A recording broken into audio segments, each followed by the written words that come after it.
जबलपुर में बाइक का चालान काटने पर टीआई का दंपति से विवाद हुआ है और टीआई ने पति को घसीट कर थाने लाया। वीडियो वायरल है। ग्रामीणों ने कार्रवाई का विरोध जताया है। ग्रामीण धरने पर बैठ गए हैं। मझगवा थाने के अंदर धरने पर बैठे हैं और नारेबाजी की जा रही है। तो देखिए, टीआई साहब, इन्होंने दंपति से विवाद हुआ और पति को घसीट कर थाने लेकर गए हैं। देखिए तस्वीरें और वीडियो। और अब इसके विरोध में थाने पर बैठे हुए हैं लोग, धरना प्रदर्शन कर रहे हैं। सैकड़ों की संख्या में ग्रामीण एकजुट हो गए। विरोध किया जा रहा है इस कार्रवाई का। जिस तरीके से टीआई ने दंपति का पहले तो चालान काटा और जिस अंदाज में पति को घसीटते हुए, उस पुरुष को घसीटते हुए ले गए थाने तक, इसका विरोध किया जा रहा है। सहयोगी फोन लाइन पर जुड़े हैं। धर्म, क्या हुआ था वहां पर?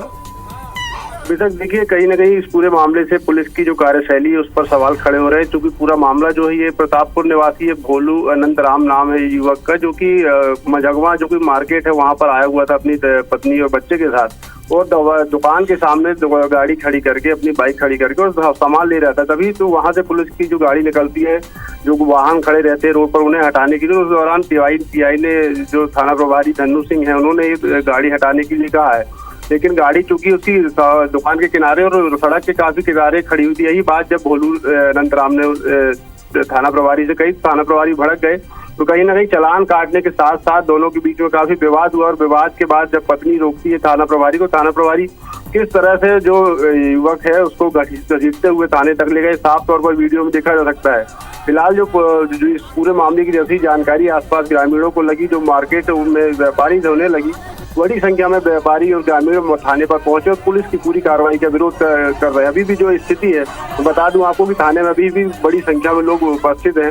पुलिस के आला अधिकारियों को भी इसमें पूरे मामले की जानकारी दी गई। हमारी जब बात हुई पुलिस के वरिष्ठ अधिकारियों से, जो शिवरा एसडीओपी पारुल शर्मा, उन्होंने साफ तौर पर हालांकि यही कहा है कि पुलिस अपने कार्य कर रही थी और कार में बाधा डालने की वजह से यह कार्रवाई हुई है। लेकिन कहीं ना कहीं साफ तौर पर यह कहा जा सकता है कि चालानी कार्रवाई अपनी एक अलग बात है, लेकिन कहीं ना कहीं जो पुलिस की कार्यशैली है, इस तरह से जब किसी इंसान को घसीटते हुए, जो केवल मामूली सी बात पर कि गाड़ी सड़क पर खड़ी थी, उस पर जब इस तरह से पुलिस कार्रवाई करती है और इस तरह की जब बात सामने आती है, तो कहीं ना कहीं पुलिस की कार्यशैली पर सवाल खड़े होना। बिल्कुल सवाल उठते हैं। आप नजर बना के रखिएगा। अपडेट आपसे आगे मिलेंगे। शुक्रिया।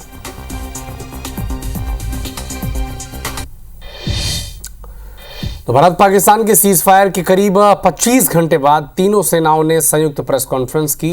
Director general of military operation, तीनों सेनाओं के ये एकजुट हुए और जो ऑपरेशन चलाए गए थे, ऑपरेशन सिंदूर से जुड़े इन तमाम ऑपरेशन की जो उपलब्धियां हैं ये साझा की और शौर्य की पूरी कहानी सेना की बताई।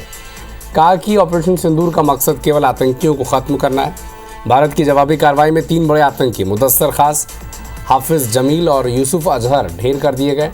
इसके साथ ही 9 आतंकी ठिकानों पर 100 से ज़्यादा आतंकी ढेर हुए हैं। 35 से 40 पाकिस्तानी सैनिक और अफसर मारे गए हैं। सेना ने यह भी बताया कि 9 मई की रात सबसे भीषण मुकाबला हुआ। भारत ने पाकिस्तान के फाइटर जेट को नुकसान पहुंचाया है। पाकिस्तान के भेजे गए सारे ड्रोन नाकाम कर दिए गए। यह भी बताया कि पाकिस्तान ने नागरिक विमान को हथियार बनाया और बौखलाहट में हमारे सिविलियंस को टारगेट किया। ऑपरेशन में भारत ने 5 जो भारत के जवान थे वो शहीद हुए हैं। सेनाध्यक्ष ने साफ किया कि ऑपरेशन अभी भी ख़त्म नहीं हुआ है। अगर पाकिस्तान सीज फायर का उल्लंघन करता है तो जवाब दिया जाएगा।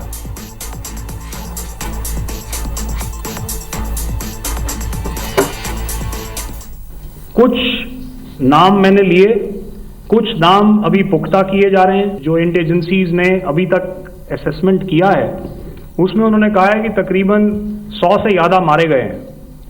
और एक आज आपने तस्वीर भी देखी कि काफ़ी प्रोमिनेंट जो फ्यूनरल था, काफ़ी प्रोमिनेंट एक जो हस्ती हैं वो ऑर्गेनाइज कर रहे थे। फ्यूनरल में और कौन कौन लोग अटेंड कर रहे थे वो तो आपने देखा ही। तो आप लोग सब समझदार हैं और मुझे ये कहने की ज़रूरत नहीं है कि इन लोगों को कहाँ से सपोर्ट मिल रहा है। अगर नहीं मिल रहा होता तो ऑपरेशन सिंदूर नहीं होता। तो उसी की वजह से है ये ऑपरेशन। कांग्रेस के राष्ट्रीय अध्यक्ष मल्लिकार्जुन खड़गे और नेता प्रतिपक्ष राहुल गांधी, इन्होंने पीएम मोदी को पत्र लिखा है। संसद का विशेष सत्र बुलाने का आग्रह किया है। पूर्व सीएम भूपेश बघेल ने भी सोशल मीडिया पर पोस्ट कर जानकारी दी। भारत और पाकिस्तान के बीच सीज फायर को लेकर भूपेश बघेल कह रहे हैं कि दोनों सरकार ने सीज फायर का फैसला लिया है, लेकिन ये अपमानजनक है कि इसकी घोषणा अमेरिका के राष्ट्रपति ने की है।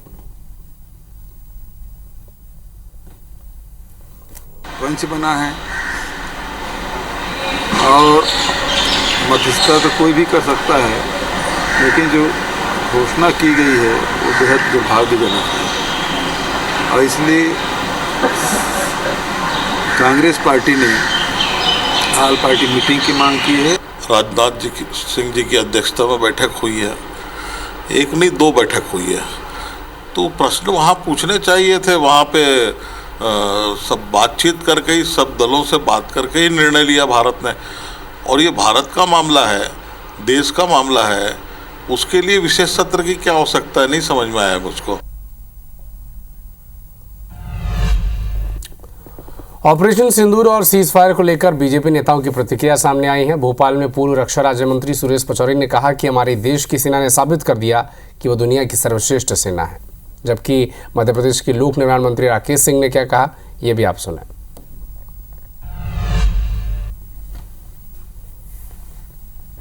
हमारा एंटी ड्रोन सिस्टम भी बहुत कामयाब रहा, हमारा एयर डिफेंस सिस्टम भी बहुत कामयाब रहा।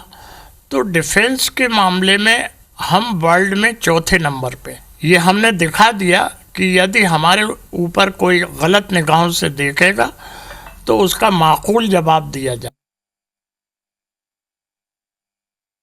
की कमर तोड़कर सीज फायर का जो निर्णय किया था वो एकदम उचित है, क्योंकि युद्ध के उन्माद में देश का नुकसान नहीं किया जा सकता और इसलिए हमारी सेनाओं ने माकूल जवाब दिया है और समय आने पर फिर जवाब मिलेगा। अब तो और भी बड़ा निर्णय हो गया कि भविष्य में होने वाली कोई भी आतंकवादी घटना वो एक्ट ऑफ वॉर के रूप में ली जाएगी। पूरा देश एक साथ खड़ा है।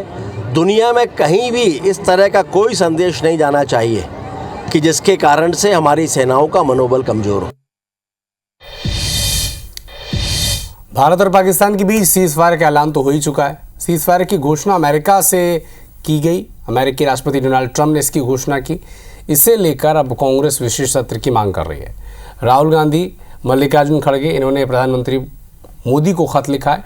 इधर दिग्विजय सिंह ने पीएम मोदी का पुराना वीडियो सोशल मीडिया पर पोस्ट किया, जिसमें मोदी क्या कहते नजर आ रहे हैं कि भारत पाकिस्तान के बीच चल रहे विवाद में हस्तक्षेप करने वाला अमेरिका कौन होता है। ये पुराना वीडियो है पीएम मोदी का। इस पर अब वी.डी. शर्मा ने पलटवार किया है। यूएनओ एक बॉडी है वर्ल्ड, कोई चीज़ का इंटरफेयर वो करती है, वो अपनी सेनाएं भेजती हैं जब इस तरह के डिस्प्यूट होते हैं।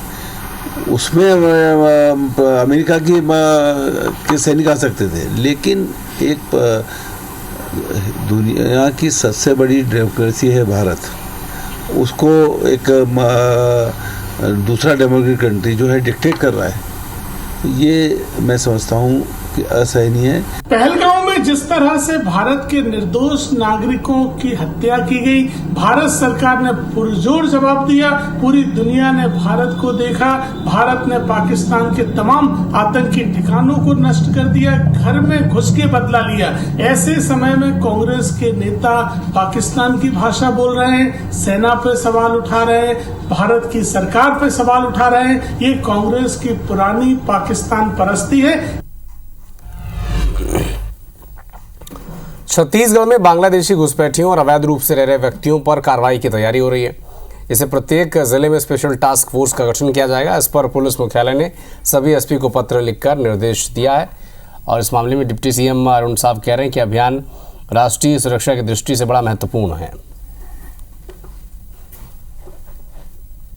देखिए, लगातार हमारी सरकार कार्यवाही कर रही है। जो बांग्लादेशी घुसपैठिए हैं, जो संदिग्ध लोग हैं, उनकी लगातार जांच हो रही है, उन पर लगातार कार्यवाही हो रही है। ऐसे किसी भी व्यक्ति को छत्तीसगढ़ में निश्चित रूप से कोई पनाह नहीं मिलेगा, उन पर ठोस और मजबूत कार्यवाही होगी।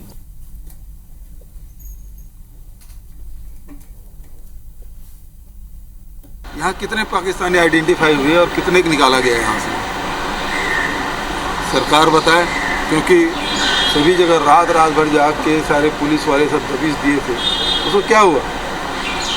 पाकिस्तानी का क्या हुआ? बांग्लादेशियों को क्या हुआ? ये जहाँ चुनाव होते हैं ना, वहाँ फिर बांग्लादेशी घुसपैठे आ जाते हैं। अभी बंगाल में पीएम आवास को लेकर प्रधान पंचायत मंत्री विजय शर्मा और कांग्रेस और पूर्व सीएम भूपेश बघेल के बीच एक चैलेंज पॉलिटिक्स चल रही है। विजय शर्मा ने चुनौती दी थी, चर्चा की। भूपेश बघेल ने इसे स्वागत कर लिया है और कहा है कि मंच और स्थान वो खुद ही तय कर लें। सुने क्या कहा था दोनों ने।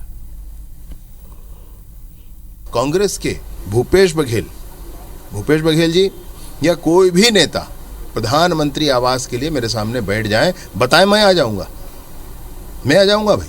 प्रधानमंत्री आवास के लिए लोगों को इतना उन्होंने धोखा दिया है कि उसकी सीमा नहीं है। भैया मंच और स्थान तय कर ले, मंच बना ले, समय तय कर ले। कांग्रेस के लोग इस चुनौती को स्वीकार। पीएम आवास की स्थिति ये है कि पहले 1,30,000 रुपये मिलता था, अब 1,20,000 रुपये कर दी। जब ईंटा जो लगता है गरीब लोगों को वही 1,00,000 रुपये का है। भाई दरवाजा खिड़की और लेंटर की बात, प्लास्टर की बात तो छोड़ दो, जितना सरकार पैसा दे रही है उसमें मकान बन नहीं रहा है। नहीं तो 1,20,000 में सरकार बना के दे दे, और नहीं उसको 2.5 लाख करे। और फिर से कह रहा हूँ कि ये चुनौती स्वीकार है। शर्मा जी जहाँ भी स्थान तय कर ले, समय तय कर ले, हम लोग आने के तैयार हैं। एमपी के अनूपपुर, इंदौर समेत 5 जिलों में फर्जी बैंकिंग कंपनी का खुलासा हुआ। पुलिस ने 2 आरोपियों को एफडी और लोन के कई दस्तावेज, स्मार्टफोन, 5 लैपटॉप, 2 प्रिंटर, चेकबुक के साथ गिरफ्तार किया। ये SBI state bank of Mauritius के फर्जी दस्तावेज दिखाकर 81 लोगों से 1,51,00,000 रुपए की धोखाधड़ी कर चुके हैं। IDCS इंडिया नाम के बैंक का कार्यालय खोलकर एमपी के 5 डिस्ट्रिक्ट्स में इन्होंने घोटाला किया है। इसमें लगभग 82 पीपल के द्वारा इनके यहाँ फिक्स डिपॉजिट कराया गया। 2 आरोपी पकड़े गए, एक मुख्य सरगना योगेश श्रीवास, साथ ही साथ इनका ब्रांच मैनेजर। इन 2 आरोपियों को अभी अरेस्ट किया गया है। सूरजपुर के जिला अस्पताल में ऑक्सीजन प्लांट लगाने वाली फर्म के बजाय दूसरी फर्म को 83 लाख रुपए का भुगतान कर दिया गया। शिकायत पर सीएमएचओ समेत 5 लोगों पर केस दर्ज किया गया। मामला 2021 का है, जब देश में कोविड की दूसरी लहर चल रही थी।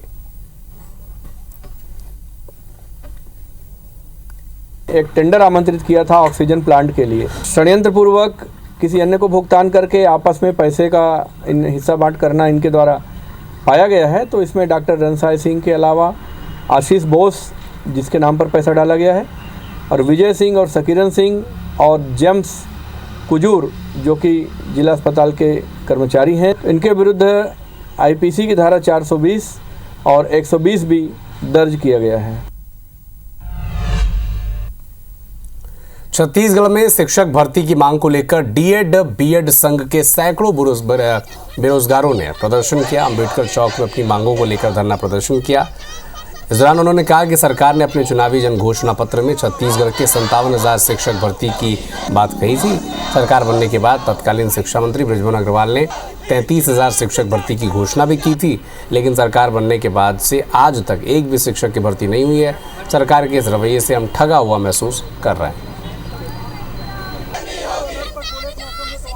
हम लोग शिक्षक भर्ती की मांग को लेकर प्रदर्शन कर रहे हैं। मोदी की गारंटी के तहत 2018 में जब विधानसभा चुनाव हो रहा था, 2023 में, तो उस समय कहा गया था कि हम मोदी की गारंटी के तहत 57,000 शिक्षक भर्ती करेंगे और भर्ती को जो है 6 महीने में पूरा करने का आश्वासन दिया गया था। लेकिन आज 16 महीना हो गया है, भर्ती लापता है। सरकार से मांग करते हैं कि जो उन्होंने घोषणा पत्र में वादा किया है, जो 33,000 शिक्षक भर्ती का वादा विधानसभा में किया, उसको तत्काल पूरा करे। सरकार युक्तियुक्तकरण कर रही है और फॉर्मेट में चेंज कर रही है, जिससे 32,000 लगभग 32,000 पद परमानेंट खत्म हो जाएंगे। प्रॉपर आपको दिखाना चाहूँगा, ये देखिए, ये घोषणा पत्र है, जिसे मोदी की गारंटी बोला गया था। इसमें एक देखिए क्लॉज 3 में डायरेक्ट बोलते हैं सरकार बनने के बाद 57,000 भर्ती करेंगे। ये तो चेतावनी है। 1 जून से हम विधिवत अपना आंदोलन शुरू करेंगे और फिर सरकार जवाबदेही होगी आगे जो हम लोग करने वाले हैं या जो कुछ होगा उसका।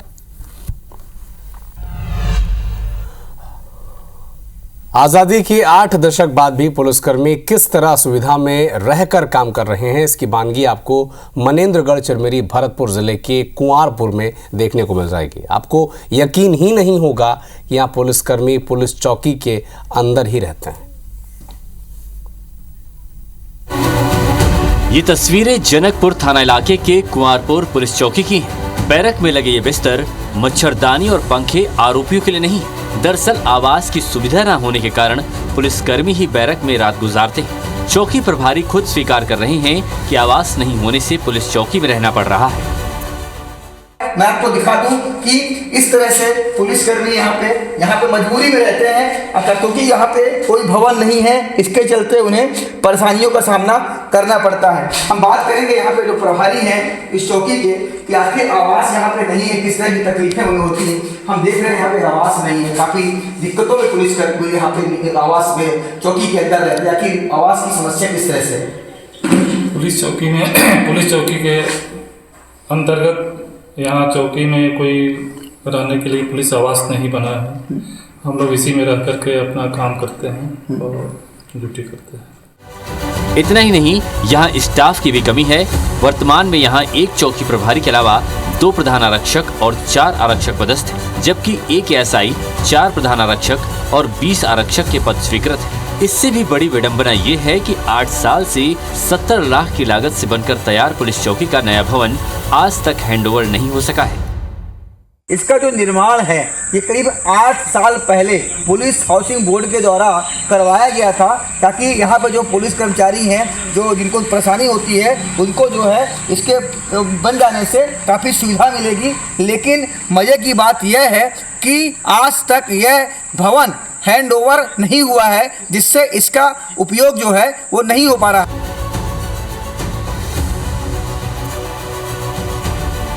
नया भवन अभी हैंडओवर नहीं किया गया और उसी में कुछ स्टाफ उसमें रहते हैं, कुछ यहाँ रहते हैं। ये चौकी 8 दशक पहले साल 1944 में खोली गई थी, लेकिन आज तक यहाँ काम करने वाले पुलिसकर्मियों के लिए एक भी सरकारी आवास नहीं बन सका, जिससे पुलिसकर्मियों को अपने परिवार से दूर बैरक में ही रात गुजारनी पड़ रही है। सतीश गुप्ता, IBC 24, मनेंद्रगढ़। बस्तर संभाग में दमकल की टीम काफ़ी कमज़ोर है। संभाग मुख्यालय जगदलपुर की बात करें तो ज़िले की आबादी 14 लाख है, जो 18 फायरमैन के भरोसे है। नगर निगम के पास केवल 4 दमकल वाहन हैं, इनमें 2 केवल क्षमता के मुताबिक काम करने के ही योग्य हैं। दमकल विभाग के कर्मचारियों के लिए बुनियादी जो सुविधाएं हैं उसका भी अभाव है। 2018 के बाद से कोई भी नियुक्ति यहाँ पर नहीं की गई है, कई पद खाली पड़े हैं। जिला मुख्यालय के अलग अलग ब्लॉक की भी दूरी काफ़ी ज़्यादा है, ऐसे में अलग अलग किसी भी गांव में अगर आग लग जाती है तो वहां जाने में ही बहुत वक्त व्यर्थ हो जाता है। दुकानें, प्रतिष्ठान, शासकीय संस्थान सभी बहुत घनी बसावट के साथ बसी हुई है, तो यहाँ इसके साथ में किसी प्रकार की भी आगजनी से होने वाली आशंकाओं और नुकसान को देखते हुए फायर से संबंधित जो उपकरण है, संसाधन है और शासन के द्वारा जो किए गए उपाय हैं इसमें बढ़ोतरी की जानी चाहिए। टोटल मेरे पास 6 गाड़ियाँ हैं। 6 गाड़ियों में मेरे जो SDRF के लड़के हैं उसका सेटअप है 30 का, वो 30 में से 3 ड्राइवर है। तो पब्लिक डिमांड के हिसाब से रहता है। आगजनी दुर्घटना जैसे छोटा बड़ा जो घटना होता है, पहले हमको सूचना मिलता है कि भाई बड़ा घटना है तो 2 गाड़ियाँ या 3 गाड़ियाँ एक साथ निकलती है। तो पहला गाड़ी हमारा जो है फायर स्टेशन से, क्योंकि वो NS से जुड़ा हुआ है, इसलिए पहला गाड़ी जो है कहीं से भी जा सकता है। अंबिकापुर जिले का नवापरा एक ऐसा उप स्वास्थ्य केंद्र है जो कैंसर जैसी बीमारी का इलाज कर रहा है। यहाँ पर हेल्थ सेंटर में कैंसर के इलाज के लिए कीमोथेरेपी की जाती है। दरअसल नवापरा के कोविड काल में इस अस्पताल ने रिकॉर्ड संख्या में लोगों तक होम डिलीवरी के जरिए दवाइयाँ पहुँचाई, एंटीजन की जाँच की। इसके बाद केंद्रीय स्वास्थ्य मंत्रालय ने एनक्वास सर्वे में हेल्थ सेंटर को देश का सबसे उत्कृष्ट CHC माना और इसी कारण कैंसर कीमोथेरेपी की शुरुआत की गई। गरीब, असहाय, ज़रूरतमंद लोग यहाँ फ्री में कीमोथेरेपी कराते हैं।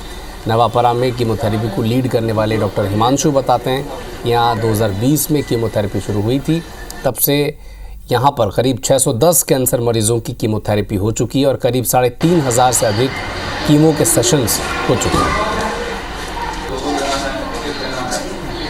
कीमो नहीं होता तो बहुत ज़्यादा दिक्कत होता है यहाँ। कि सब कुछ बाहर जाना पड़ जाता मेरे को, कि यहाँ में हम लोग को बहुत सुविधा मिला है। अंबिकापुर में हमारा कैंसर का मतलब दवाई चल रहा है, हॉस्पिटल बन गया, हमारे डॉक्टर भी यहाँ आ गए हैं, तो हमको बहुत सुविधा मिला है। और रायपुर लेके गए आवेदन को, तो वहाँ से स्वीकृत हुआ। तो जितना भी हुआ डॉक्टर साहब का जो मार्गदर्शन रहा उनके आधार पर हम इलाज करवाए, तो आज जो है स्वस्थ है, बहुत अच्छा है। हम यहाँ की जो सिस्टर हैं और डॉक्टर साहब हैं, इनका हम जितना भी तारीफ करें भगवान से भी हमारे लिए बढ़कर है। 2020 से ये सेवा चालू हुई थी और पिछले 3-4 सालों में यहाँ पे पेशेंट्स की वृद्धि हुई है। और इस साल ही अगर आप देखें तो हमारे पास लगभग 40 पेशेंट नए मरीज जो है वो आ चुके हैं और उन सबका कीमोथेरेपी चल रहा है, और जिससे काफ़ी आराम भी है पेशेंट लोग को, और फिजियोथेरेपी की सुविधाएं हैं। बाकी अदर जो भी सुविधाएं हो सकती हैं कैंसर पेशेंट को, हम लोग वो कोशिश करते हैं यहाँ पे देने की। छत्तीसगढ़ कांग्रेस ने सुशासन तिहार के लिए बीजेपी के दावे पर सवाल उठाए हैं। इस अभियान के अंतर्गत 40 लाख से ज़्यादा आवेदन मिल चुके हैं, जिससे ज़्यादातर आवेदनों का निराकरण का दावा बीजेपी कर रही है। कांग्रेस कह रही है कि लोगों के ज़्यादातर आवेदन पीएम आवास, राशन कार्ड, सड़क, पुल पुलिया निर्माण और नौकरी से जुड़े हैं। कांग्रेस ने पूछा है कि सरकार ने एक हफ्ते के अंदर कितने लोगों का पीएम आवास और राशन कार्ड बनवा दिया, कितने पुल पुलिया बने हैं। ये जो निराकरण की बातें की जा रही है सिर्फ और सिर्फ खाना पूर्ति की गई है। ये दौरान जो 40 लाख आवेदन आए हैं जनता के, उसमें से 37 लाख से अधिक आवेदनों के निराकरण का जो दावा किया जा रहा है वो बेहद ही हास्यास्पद और अविश्वसनीय दावा है। लगभग 10 लाख से अधिक आवेदन तो सिर्फ प्रधानमंत्री आवास के आए हैं इनके पास में। उसका छटनी करके जो प्रधानमंत्री आवास जो नए आएंगे, अब अभी 3.5 लाख और मकान मिलने हैं, तो ऐसे जो क्रमबद्ध जो मकान आ रहे हैं उसके अंदर उसको समाहित करके उनको दिया जाएगा, और समस्या का क्या निदान होता है। मुख्यमंत्री डॉक्टर मोहन यादव इंदौर में द चेंज मेकर कॉन्क्लेव में शामिल हुए। उन्होंने मालवा निमाड़ के सोशल मीडिया इन्फ्लुएंसर्स के साथ सार्थक संवाद किया, प्रदेश के कार्यों पर युवाओं की राय जानी, सुझाव लिए, और मुख्यमंत्री ने कहा क्या है ये आप सुनें। फिल्मों का वेब सीरीज तरह के काउंसलिंग सेंटर है, लेकिन कैंसर हमारी सरकार की बारीकियों को, नीतियों को बारीकी से देख भी रहे हैं, उसमें सुझाव भी दे रहे हैं। इस प्रकार से ध्यान देना चाहिए। मैं मान के चलता हूं कि युवाओं के इन्हीं अच्छे विचारों के बलबूते पे सरकार अपनी नीतियों को लागू करते हुए विकास के क्रम में देश में नंबर 1 का राज्य बनाने के लिए चलती रहेगी। जबलपुर में नर्मदा नदी के घाटों को अयोध्या के सरयू की तरह विकसित करने की कवायद तेज हो गई है। प्रदेश के पीडब्ल्यूडी मंत्री राकेश सिंह ने इस प्रोजेक्ट को लेकर हाल ही में अयोध्या का दौरा किया और आज विभागीय अधिकारियों और कंसल्टेंसी एजेंसी को जबलपुर में गौरी घाट का निरीक्षण किया। योजना के तहत जबलपुर के गौरी घाट, जुलहरी घाट और खारी घाटों को जोड़कर सरयू की तरह विकसित किया जाएगा। मैं इतना ही कह सकता हूं कि मां के चरणों की असीम कृपा से सरयू की तर्ज पर विकसित करने का जो हम लोगों का लक्ष्य है उसे पूरा करने में मां की कृपा से हम सफल होंगे, और एक बहुत सुंदर स्थान जबलपुर में ये विकसित होगा जो आध्यात्मिक और धार्मिक पर्यटन की दृष्टि से अत्यंत महत्वपूर्ण होगा। बिलासपुर में घरेलू विवाद के बाद एक पत्नी ने पति के सामने ऐसी शर्त रखी कि मामला थाने तक जा पहुंचा। दरअसल मध्य प्रदेश के अनूपपुर जिला अंतर्गत आमाडांड की युवती की शादी एक इंजीनियर युवक से हुई थी, लेकिन 2024 में युवती ने पति और सास के खिलाफ दहेज प्रताड़ना की शिकायत की थी। मामला कोर्ट पहुंचा तो युवक ने नए सिरे से जिंदगी शुरुआत करने की सोची। तब पत्नी ने उसे बताया कि गौरेला पेंड्रा मरवाही ज़िले के कुम्हारी में मुख्यमंत्री डीवी स्कूल की प्रिंसिपल मैडम कैरोलिन ने उसका धर्म परिवर्तन करा दिया है। युवती उसी स्कूल में शिक्षिका है। उसने पति को ईसाई धर्म अपनाने पर समझौता करने की बात कही। शर्तों को सुनकर वो सदमे में आ गया। युवक की शिकायत पर पुलिस ने केस दर्ज किया है और इसे जांच के लिए अब मध्य प्रदेश के अनूपपुर जिला भी मामले को ट्रांसफ़र किया जाएगा। महासमुंद में साहू समाज के सामूहिक आदर्श विवाह के स्वर्ण जयंती समारोह का आयोजन हुआ। समारोह में 28 जोड़ों का विवाह कार्यक्रम हुआ, जिसमें डिप्टी सीएम अरुण साव और तमाम लोग शामिल हुए। नव दंपतियों को आशीर्वाद दिया।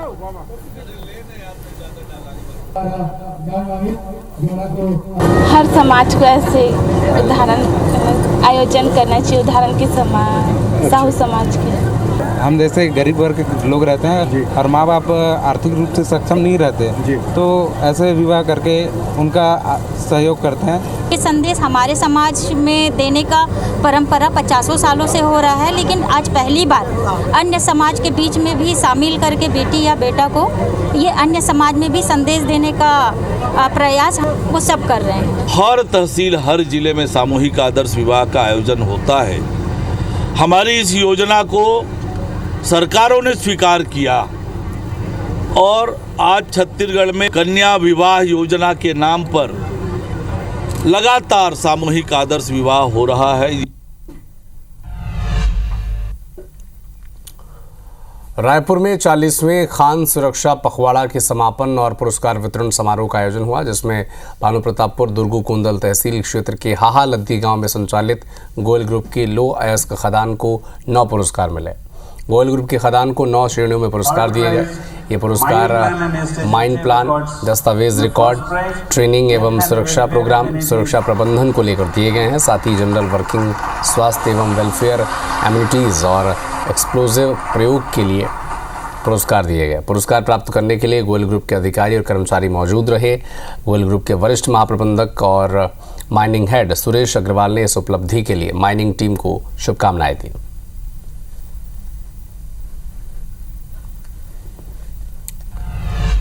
तो आज देश भर में मदर्स डे मनाया जा रहा है। अलग अलग कार्यक्रम किए गए आज इस मौके पर। भोपाल में मदर्स डे के मौके पर कई कार्यक्रम हुए हैं। राजधानी के वृद्धाश्रम में लोग पहुंचे, उन माँओं और उन पर प्यार लुटाया जिनके बच्चे नहीं हैं या फिर वो अपने बच्चों से दूर हैं। उन्हीं जगहों पर ब्लड कैंप लगाए गए और कार्यक्रम का आयोजन किया गया। बुजुर्ग माताओं को इन लोगों ने कई तरह के गिफ्ट्स दिए, कहीं फ्रूट्स दिए गए। ये माता क्या कहती हैं, सुने आप। मदर्स डे के उपलक्ष्य पे हम लोगों ने ब्लड डोनेशन कैंप ऑर्गेनाइज किया है। साथ ही साथ हमने क्लॉथ डिस्ट्रीब्यूशन, क्योंकि जो माँ होती है हमारी पहली गुरु होती है, और मदर्स डे पे आज हमने फ्रूट डिस्ट्रीब्यूशन कैंप भी रखा हुआ है। और इसको रखने का मैम हमारा मकसद था कि आने वाले टाइम में युवा अपने जो पेरेंट्स हैं उनकी कहीं ना कहीं केयर करें, और एक अच्छा मैसेज जाता है कि आने वाले टाइम में हम सब लोगों को ऐसी एक्टिविटीज़ करना चाहिए। 9 महीने पेट में रखा, पाला पोसा, और जब बुढ़ापा आया तो उनको अनाथ आश्रम छोड़ा, ये गलत बात है। माँ बाप ऐसा कोई नहीं है, माँ बाप का पूजा में ही सब कुछ होता है। बहुत दुख, कितना कष्ट से आदमी बाल बच्चा पोसता, उम्मीद रख के। चाहे जितने भी व्यस्त रहो, पास में रखने बहुत ज़रूरी है। अब बुढ़ापा आए तो कहीं भी डाल दो, ये बात गलत है।